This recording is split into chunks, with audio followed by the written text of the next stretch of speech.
Seja muito bem-vindo, eu sou Luciano S. e esse é o canal Casos Sobrenaturais Reais. Não deixe de fazer a sua inscrição e ativar o sininho para não perder os próximos vídeos e escreva nos comentários de que cidade você está nos assistindo. Desde já, o nosso muito obrigado.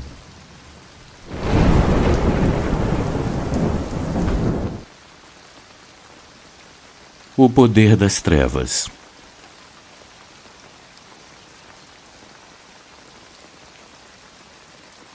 Olá, Luciano e inscritos.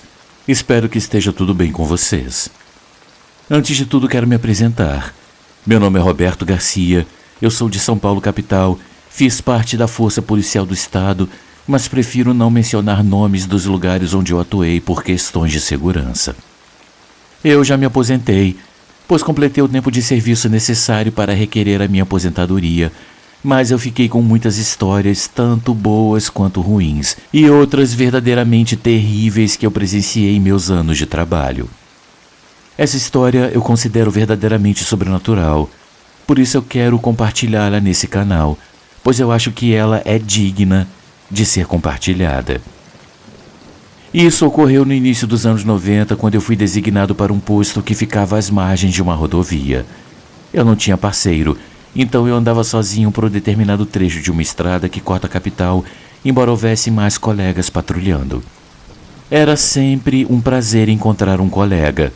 Dessa forma, eu me sentia mais seguro caso alguma emergência surgisse, especialmente durante a noite. Eu me lembro daquela noite como se tivesse acontecido há poucos dias. Fazia muito frio. Eu me lembro que o termômetro marcava cerca de 5 graus. Eu dirigia por aquela longa e solitária estrada com um café bem quente que eu havia acabado de comprar em um posto de gasolina, e eu estava muito atento às coisas ao redor como devia ser. Embora a noite parecesse muito tranquila, não havia muitos carros circulando. Eu me lembro que eu demorei pouco mais de 1 hora para encontrar outro carro, de tão deserta que estava aquela estrada. Eu estava dirigindo por um desses trechos solitários, quando de repente eu vi algo que me fez frear quase de repente. Era um carro que estava parado na diagonal bloqueando o caminho, com a porta do passageiro aberta e as luzes internas acesas. Não havia nenhuma movimentação ao redor do veículo, pelo menos não à primeira vista. Finalmente eu consegui vê-lo a tempo de conseguir frear. É claro que eu parei para ver o que estava acontecendo. De início eu pensei que fosse algum acidente, embora o carro não tivesse sido atingido em nenhum lado e ele estava em perfeitas condições. Quando eu cheguei até a porta do passageiro, eu notei que as chaves estavam na ignição e que uma música muito estranha estava tocando no rádio. Eu olhei ao redor, mas não havia ninguém dentro do carro. A primeira coisa que eu fiz foi aproveitar que as chaves estavam na ignição para mover o carro do caminho, pois era urgente fazer isso antes que ocorresse algum acidente. Então eu o fiz. Eu encostei no acostamento da estrada, onde ele não podia atrapalhar a passagem. Depois disso, eu desliguei o motor e fechei a porta. Eu estava prestes a ir até a minha patrulha para avisar que havia encontrado um carro abandonado no meio do nada, quando de repente eu ouvi alguns ruídos entre os galhos da mata. Eu caminhei muito devagar com a minha lanterna na mão, enfrentando o frio que fazia e que entrava nos ossos. Embora não houvesse muito vento, a temperatura era congelante. Eu me lembro que enquanto caminhava, eu pensava em quem poderia ter saído do carro para andar na mata com aquele frio. Aquilo não me parecia nada normal, pois se fosse alguém que simplesmente queria ir ao banheiro, não teria deixado o carro parado daquela maneira tão irresponsável. Eu sabia que algo não estava certo, então eu estava totalmente alerta e muito cauteloso. Eu segui o som daqueles ruídos que se tornavam cada vez mais próximos e adentrei entre os galhos, quando de repente eu vi algo que jamais eu vou esquecer e que ainda está gravado na minha memória. Meus amigos, a poucos metros de mim, havia um jovem ajoelhado, vestindo apenas uma bermuda e uma camiseta regata. Ele estava descalço e parecia que estava tendo um ataque epilético, pois ele se movia muito rápido e de uma maneira anormal. Mas isso não foi o que mais me impressionou. Isso nem se compara ao que realmente me fez tremer de medo, mesmo com tantos anos de experiência. Na frente dele estava um animal que parecia um bode e que media mais de 2 metros de altura.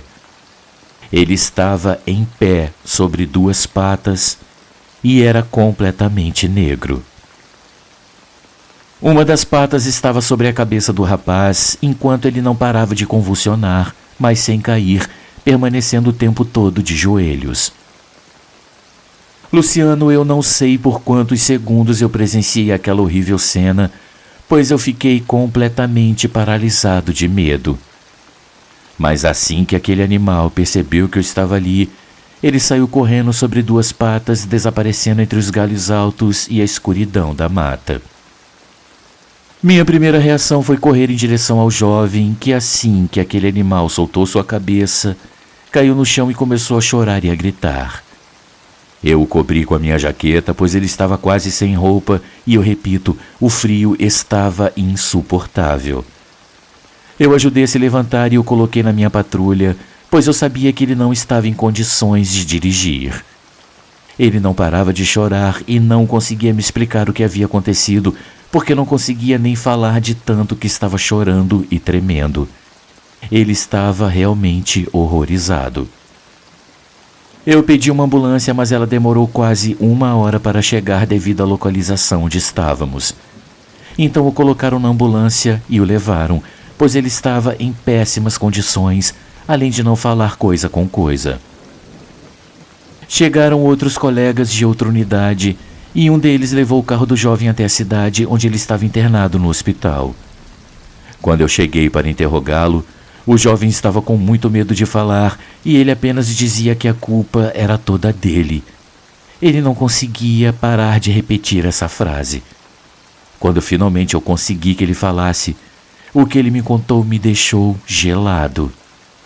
Eis que ele começou a falar. Eu moro sozinho com a minha mãe, mas ela tem uma doença terminal, então pensei em fazer um pacto com o diabo para que ele a curasse, pois ela é tudo que eu tenho. Mas tudo deu errado. Eu comecei a ver coisas horríveis na minha casa já faz mais de 1 mês desde a primeira manifestação e eles continuam me perseguindo. Essa noite, enquanto eu dormia, alguma coisa controlou meu corpo e eu não consegui parar. Eu entrei no meu carro e dirigi até o lugar onde o senhor me encontrou, mas não era eu quem estava dirigindo. Eu não conseguia controlar minhas ações, simplesmente eu não conseguia. Eu entrei naquela mata onde aquela coisa que eu vejo em meus sonhos desde que eu fiz o pacto saiu da escuridão e eu não sei o que ela estava fazendo comigo. Eu não me lembro de absolutamente nada. Eu só sei que o Senhor me salvou a vida, mas eu sei que Ele não descansará até ter a minha alma. Se não foi hoje, pode ser a qualquer momento. O jovem tinha os olhos cheios de lágrimas e a voz trêmula quando terminou de me contar essa incrível história. Eu realmente não queria julgá-lo, mas eu devo confessar aqui que eu não acreditei nele, embora eu tenha visto com os meus próprios olhos aquele animal, a maneira como ele segurava a cabeça do jovem e os olhos horripilantes que ele tinha. Apesar de tudo isso, para mim, enquanto policial, era impossível acreditar na versão daquele rapaz. Eu pedi para que ele fizesse exames para ver se ele não havia ingerido algumas substâncias ou álcool, mas os resultados foram completamente negativos. Confirmamos a história que ele contou sobre sua mãe, que ela realmente tinha uma doença terminal e estava acamada, mas ainda não sabíamos o que fazer com aquele rapaz, pois era muito perigoso deixá-lo em liberdade. Embora isso não fizesse parte do meu trabalho, minha curiosidade sobre o que o jovem havia me contado foi mais forte e eu continuei a acompanhar aquele caso de perto. Eu descobri que ele também não tinha nenhuma doença mental e os exames mostraram que ele estava completamente saudável, então não puderam mantê-lo preso por mais tempo e o libertaram. Apenas a sua carteira de motorista foi apreendida. Eu nunca mais soube o que aconteceu com ele e eu não sei se ele ainda está vivo e se ele está bem. Esse, sem dúvida, é um dos casos mais perturbadores que eu tive que atender, o mais inesquecível, eu diria, porque não há explicação lógica ou científica para o que aconteceu. Nunca houve. Amigos, eu agradeço por terem tirado um tempo para ouvir essa minha história. Eu me sinto aliviado em poder compartilhar minhas experiências como policial nesse canal. Tenham todos uma excelente noite.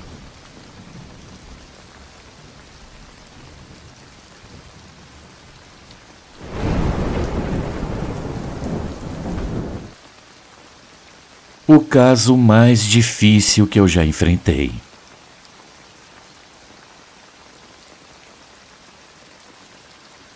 Boa noite, Luciano.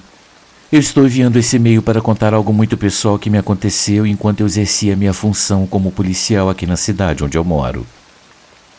Eu quero fazer isso de forma anônima para não ter nenhum tipo de problema. Eu sou policial há anos. Com o passar dos anos, eu fui subindo de cargo, mas isso aconteceu quando eu ainda estava começando a minha carreira.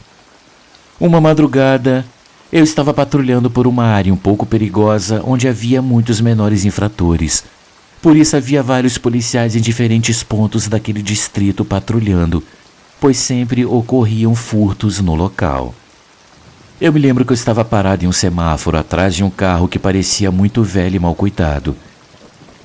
De repente eu vi que uma criança apareceu pela janela traseira e parecia estar batendo no vidro várias vezes como se pedisse ajuda.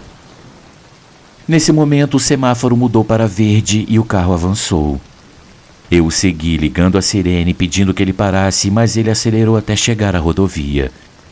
E embora o carro parecesse velho, ele tinha uma velocidade impressionante. Eu pedi reforços a outra patrulha que estava bem próxima. Eu segui pela rodovia enquanto ele ultrapassava os carros e colocava em risco a vida de outros motoristas que estavam na rodovia, até que, a uma certa altura, o carro saiu da estrada. Em uma esquina, uma outra patrulha o interceptou. Um homem parou e tentou sair correndo, mas um colega de outra patrulha conseguiu detê-lo e o imobilizou no chão para algemá-lo. Eu corri em direção ao carro, pois eu queria ver se a criança que pedia ajuda estava bem, mas quando eu cheguei no carro eu vi que ele estava vazio.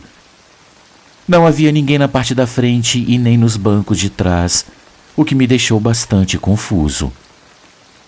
Eu fui até onde o sujeito estava algemado e perguntei onde estava a criança. Ele me perguntou de que criança eu estava falando e disse que estava sozinho no carro.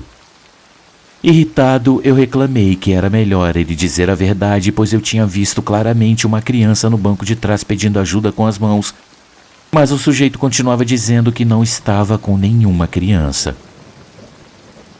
Nesse momento eu peguei as chaves do veículo e abri o porta-malas.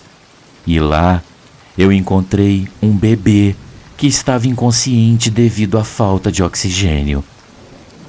A criança estava deitada em uma cesta e estava bem roxinho devido à falta de ar. Nós chamamos uma ambulância para atender o bebê e prendemos o sujeito que, após horas de interrogatório, confessou que tinha sequestrado 2 crianças, aquele bebê e o irmão mais velho dele, em um parque. Em seguida ele contou que o menino mais velho havia tentado escapar e que ele havia tirado a vida do menino e enterrou seu corpo no quintal da casa onde ele morava. Aquele homem, que era um verdadeiro monstro, ficou poucos meses na prisão e de lá saiu direto para o cemitério. O laudo da necrópsia apontou que ele sofreu um infarto e vamos dizer que a versão oficial é mesmo a versão verdadeira. Luciano, infelizmente, não pudemos fazer nada pelo irmão do bebê. Quando eu vi a sua foto no julgamento, eu soube que era ele, pois foi ele quem eu vi batendo no vidro do carro. Eu sabia que era ele, pois a sua imagem nunca saiu da minha mente. Ele só queria ajudar o seu irmãozinho. E ele o salvou. Eu sei que é difícil acreditar, e esse foi o caso mais impactante e forte que eu vivi em todos os meus anos como policial. É algo que eu nunca vou superar, pois eu sinto que falhamos com aquele menino, que foi um herói e salvou seu irmãozinho, mesmo depois de falecido. Eu até hoje me lembro nitidamente daquele rostinho e daquelas mãos acenando para mim, me pedindo ajuda. Meus amigos, eu gostaria de deixar uma mensagem para todos os pais e mães que estão ouvindo a minha história. Por favor, cuidem bem de seus filhos. Nunca os deixe sozinhos, pois há muitos monstros soltos por aí. E nós nunca sabemos a hora que eles podem querer atacar. Muito obrigado pela atenção de todos e uma boa noite.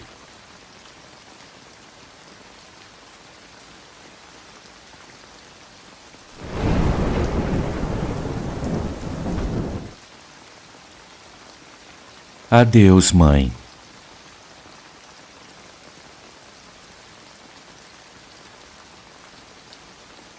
Olá, meu nome é Gabriel e eu sou de uma cidade do interior de Santa Catarina. Há alguns anos eu fui policial nessa cidade, mas eu me retirei por questões pessoais. Ou melhor dizendo, sem entrar em detalhes, eu não quis mais pertencer àquela corporação.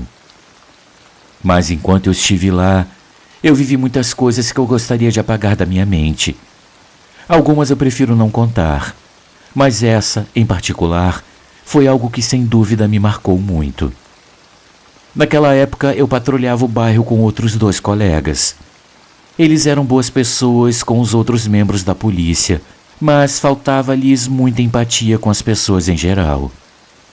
Uma noite recebemos a ordem de ir a um domicílio, pois uma senhora havia nos solicitado por causa de uma chamada que ela recebeu do seu filho, que até então estava sendo dado como desaparecido.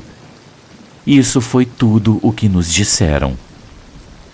Ao chegar ao domicílio, percebemos que se tratava de uma casa humilde e do lado de fora lá estava a senhora, que tinha aproximadamente 50 anos e estava nos esperando. Descemos da viatura e ela se aproximou de nós, muito alterada. Eu tentei acalmá-la para que ela nos contasse o que havia acontecido, pois não nos foi informado exatamente qual era a situação. Então ela nos disse que seu filho estava desaparecido há mais de uma semana e que ela já havia feito um boletim de ocorrência. Mas que ela havia acabado de receber uma chamada do celular do filho, onde ouviu sua voz dizendo: "Adeus, mãe." E depois disso ele desligou sem dizer mais nada. E quando ela retornou a ligação, o telefone do filho estava fora de área. Luciano, ela jurava que era a voz dele. Ela estava certa disso e o que ela queria era que ajudássemos a rastrear o telefone do seu filho para encontrá-lo. Meus colegas disseram que não podíamos fazer isso, que ela precisava ir à procuradoria para que ajudassem a rastrear o telefone. Mas eu não consegui me segurar e pedi o celular da senhora, pois eu fiquei com muita pena de vê-la naquele estado tão desesperada. Luciano, quando eu peguei o telefone dela, eu vi que a senhora tinha um aplicativo onde ela podia ver a localização dos seus familiares. Eu perguntei se ela sabia que ela tinha esse aplicativo no celular e ela me respondeu que não, que seu filho havia baixado várias coisas no telefone, mas que ela não entendia. Então eu abri o aplicativo e eu vi que o filho dela havia compartilhado a localização dele com ela o tempo todo e também compartilhou a localização do telefone da mãe com ele. Mas ele nunca avisou e nem explicou a ela como usar o aplicativo. A senhora nem sabia que ela tinha nas mãos o tempo todo a localização do filho desaparecido. Eu mostrei o celular aos meus colegas que, ao verem a localização do telefone do filho, fizeram sinais para eu deixar isso para lá. Eles queriam que fôssemos embora, reiterando à senhora que ela deveria ir procurar o Ministério Público. Mas eu criei coragem e disse à senhora o que estava acontecendo.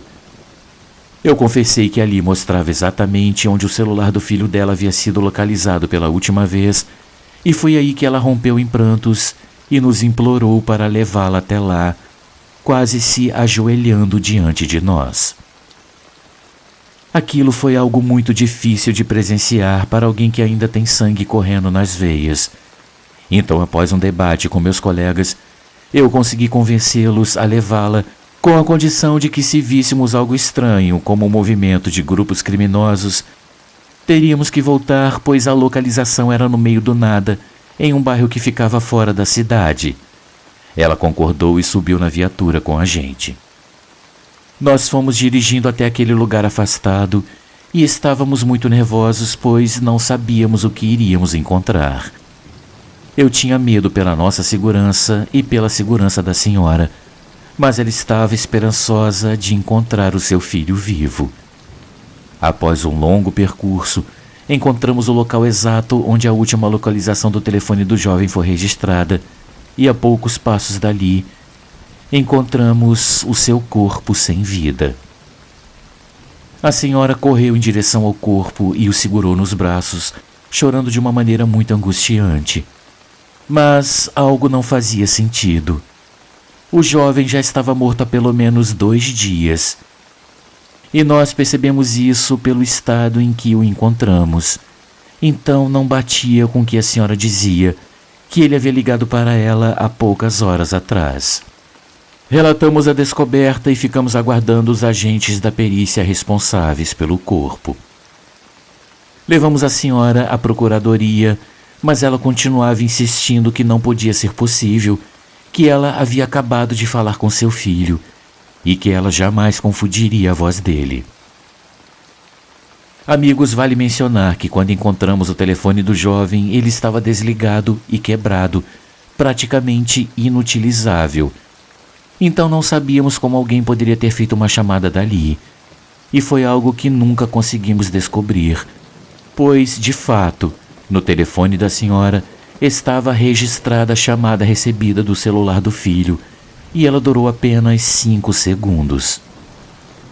Eu não sei mais o que aconteceu com esse caso, pois já não era mais o nosso trabalho. Tivemos que sair e continuar trabalhando, e eu nunca mais vi aquela pobre mulher. Pelo menos eu fiquei com a consciência tranquila de saber que eu pude fazer algo por ela, que eu pude ajudá-la a encontrar o seu filho, pois eu sabia que ninguém mais a ajudaria. Depois disso tudo, eu fiquei pensando naquela chamada que a senhora recebeu, e me dá arrepios pensar que foi o filho dela quem ligou para se despedir. Essa é para mim uma história sobrenatural e muito triste, que eu queria muito compartilhar com vocês. Claro, com muito respeito às vítimas e a todas as famílias que choram por seus entes queridos desaparecidos. Uma boa noite a todos e muito obrigado por ouvir minha história até o final.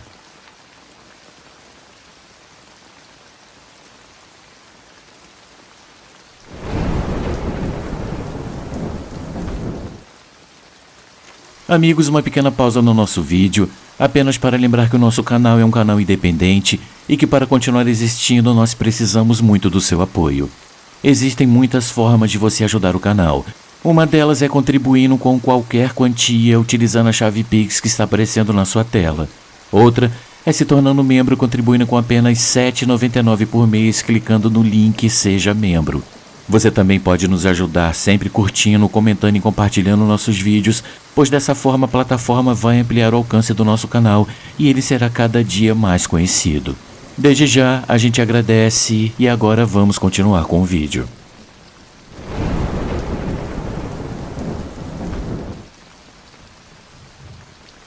Aqui embaixo.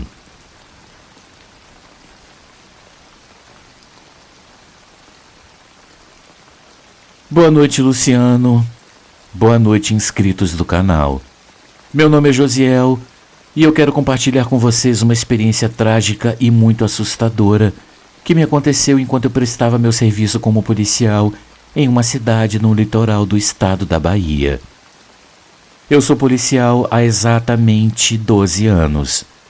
Eu me mudei para cá com os meus pais quando eu ainda era um bebê de colo. Meus pais são peruanos e como eu passei toda a minha vida aqui, eu me considero brasileiro. Eu não darei nomes nem endereços ao contar essa história, pois seria ilegal e poderia me prejudicar, pois eu ainda trabalho no mesmo lugar. Eu vou apenas contar o que meu colega e eu vivemos naquela noite. Estávamos patrulhando a área que nos foi designada, quando de repente recebemos um alerta. Precisavam de nós em uma zona onde havia muita criminalidade e havia muitos barracos e casas humildes.